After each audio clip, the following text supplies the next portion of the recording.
Nous allons à présent mettre en œuvre la méthode vue précédemment pour résoudre des inéquations un petit peu plus compliquées.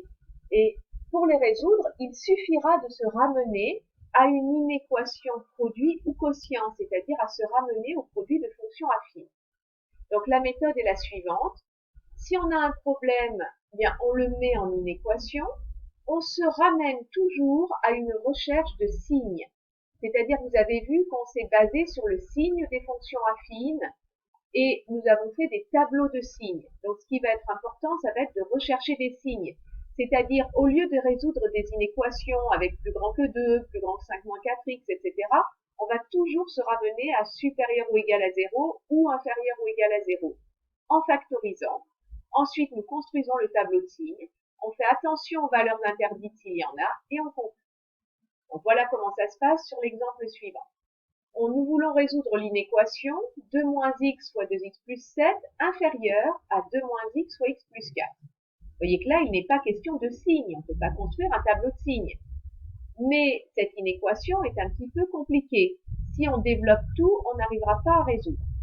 Vous pouvez essayer. Donc, ce que l'on va faire, la première chose que l'on fait, c'est qu'on met tout du même côté pour avoir plus petit que 0. On se ramène à une recherche de signes. Parce que résoudre plus petit que 0, c'est chercher quand est-ce que toute cette expression est négative. Donc, de chaque côté, on va enlever 2 moins x fois x plus 4. Tout ce terme-là, on l'enlève de chaque côté. On obtient donc 2 moins x fois 2x plus 7 moins 2 moins x fois x plus 4 plus petit que 0. Et ensuite, eh bien, on factorise pour se ramener à un produit, toujours. Donc ici, on a un facteur commun qui est 2 moins x. Je le factorise. Il me reste à gauche 2x moins 7, moins, attention à droite, x plus 4. Et vous mettez bien des parenthèses, parce qu'ensuite, on va développer ce signe moins. On obtient donc 2 moins x, facteur 2, on enlève les parenthèses, 2x plus 7, moins x, moins 4. 2x moins x, il reste x, et 7 moins 4, il reste 3. Donc vous voyez que résoudre cette inéquation qui est un petit peu plus compliquée, ça devient équivalent à résoudre l'inéquation 2 moins x fois x plus 3 plus petit que 0, c'est-à-dire négatif. Donc on va chercher quand est-ce que le produit de ces deux fonctions affines est négatif. Et on va faire comme dans les exemples précédents. Maintenant, vous savez faire. Nous avons deux fonctions affines, donc nous cherchons pour quelle valeur elles s'annulent, c'est-à-dire en moins b sur a. 2 moins x s'annule en 2, et x plus 3 s'annule en moins 3. Et on construit notre tableau de signes. Donc on va placer nos deux nombres 2 et moins 3 dans l'ordre croissant, attention.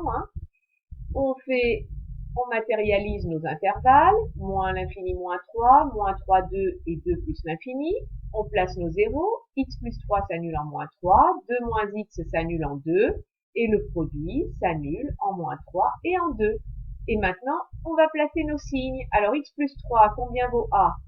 A vaut 1, a est positif, donc on a une fonction affine, il faut l'imaginer croissante, donc d'abord négative, elle passe par 0, et positive. Elle coupe l'axe des abscisses. Quand je dis elle passe par 0, c'est-à-dire qu'elle coupe l'axe des abscisses en moins 3. 2 moins x. 2 moins x, c'est moins x plus 2. Donc, a vaut moins 1. A est donc négatif. Si a est négatif, on a une fonction affine décroissante. Donc, elle va d'abord être positive jusqu'à ce qu'elle coupe l'axe des abscisses en 2. Puis ensuite, elle sera négative. Règle des signes. Moins par plus, moins. Plus par plus, plus. Plus par moins, moins. Ça y est, nous avons le signe de 2 moins x soit x plus 3. Alors, qu'est-ce qu'on cherchait, nous? Vous vous souvenez, à résoudre cette inéquation.